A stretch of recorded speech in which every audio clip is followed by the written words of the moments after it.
हरे कृष्णा, जय जगन्नाथ। स्वागत है आप सबका। भगवान जगन्नाथ जी की कृपा सब पर बनी रहे।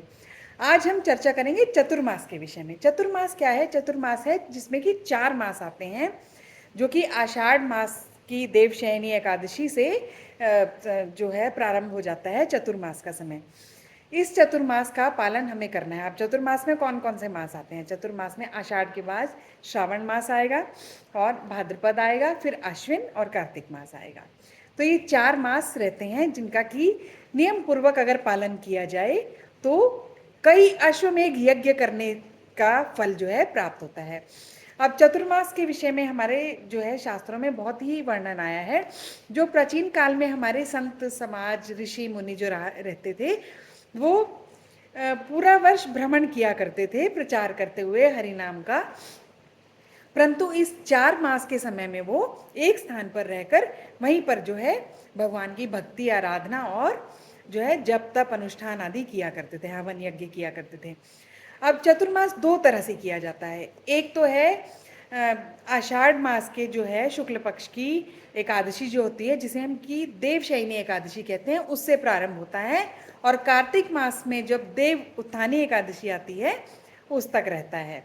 और दूसरा जो रहता है आषाढ़ मास की पूर्णिमा से प्रारंभ होकर और वो कार्तिक मास की पूर्णिमा तक 4 माह रहते हैं। और भक्त लोग क्या करते हैं कि कार्तिक मास में जो एकादशी आती है देवोत्थानी एकादशी, उससे लेकर और जो पूर्णिमा आती है कार्तिक मास की, उसको की भीष्म पंचक का पालन करते हैं भक्त लोग। अब कई तरह के से इसका जो चतुर्मास का पालन किया जा सकता है। आप कोई भी एक नियम ले सकते हैं। तो कई लोग क्या करते हैं, कई भक्तगण क्या करते हैं, चतुर्मास के समय में जो है एक समय में भोजन करते हैं। और कई और किसी तरह का नियम लेते हैं कि हमें इस भोजन का त्याग करना है या इस भोज्य पदार्थ का त्याग करना है, इस तरीके से लेते हैं। और परंतु ये जो 4 मास का समय रहता है, इसमें भगवान श्री हरि जो हैं वो योग निद्रा में चले जाते हैं देवशयनी एकादशी को। तो और सभी देवी देवता उनकी शरण में जाते हैं। तो कोई किसी भी प्रकार के मांगलिक कार्य इन 4 मास में नहीं होते हैं, जैसे कि गृह प्रवेश हो गया, विवाह हो गया, इस प्रकार के मुंडन संस्कार या जनेऊ संस्कार, मांगलिक कार्य नहीं होते हैं इस चतुर्मास के समय में। परंतु अपनी आध्यात्मिक उन्नति के लिए ये चतुर्मास का समय बहुत ही अच्छा है।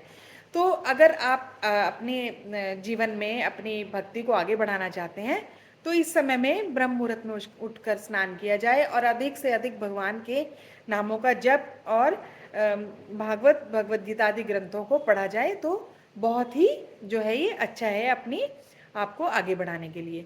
अब इन 4 मास में क्या है, जो पहला जो चतुर्मास का समय मास है वो है श्रावण मास। इस श्रावण मास में हरी पत्ते वाली सब्जियां उनका निषेध रहता है। उनको उनको जो है भक्तगण नहीं उनको ग्रहण करते हैं।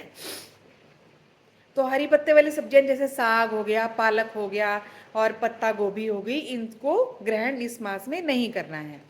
और दूसरा जो रहता है कि हमारा जो रहेगा मास जो है भाद्रपद मास रहेगा, उसमें दही का अभिषेक रहता है। दही और दही से बने जो पदार्थ होते हैं उनका निषेध रहता है। दही और दही से जो बने पदार्थ हैं उनको वर्जित है, उनको नहीं सेवन करना है भक्तों को। और तीसरा मास हमारा है अश्विन मास, जिसमें कि दूध और दूध से बने पदार्थों का निषेध रहता है, उनको सेवन नहीं करना है।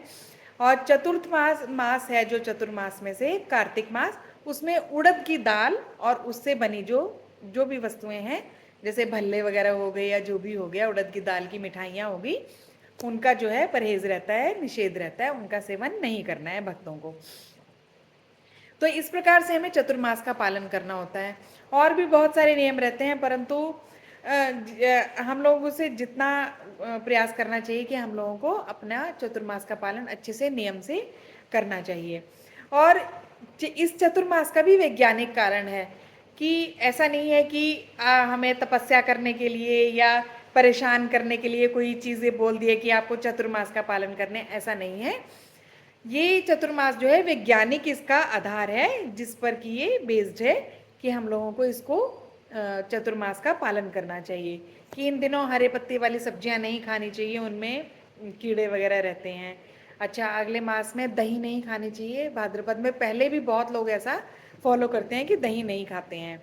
अच्छा, उससे अगले मास में दूध नहीं पीना चाहिए, वो गरिष्ठ होता है।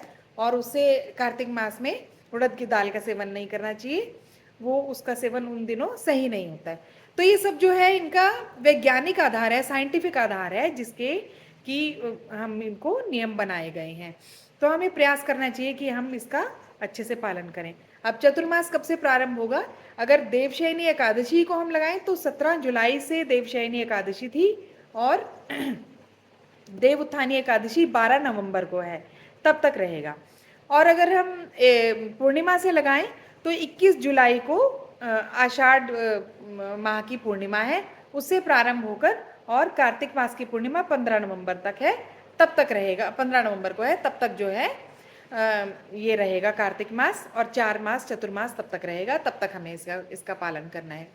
अगर चतुर्मास में हम नहीं भी पालन कर सकते हैं, पूरे मास में, पूरे 4 मास में एक समय भोजन करने का नियम जो है, तो हम कार्तिक मास भी ले सकते हैं कि हम कार्तिक मास में जो है एक मास हम एक समय पर ही भोजन ग्रहण करेंगे। इस प्रकार का भी व्रत ले सकते हैं, अपनी सुविधा के अनुसार, अपनी सेहत अवस्था और अपने घर की परिस्थितियों के अनुसार व्रत का पालन करें और चतुर्मास का पालन करें।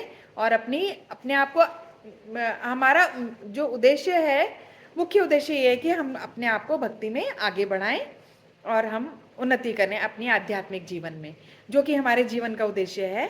हमें भगवान की भक्ति करनी है और हमें जो है भगवान के चरणों में प्रीति बढ़ानी है अपनी।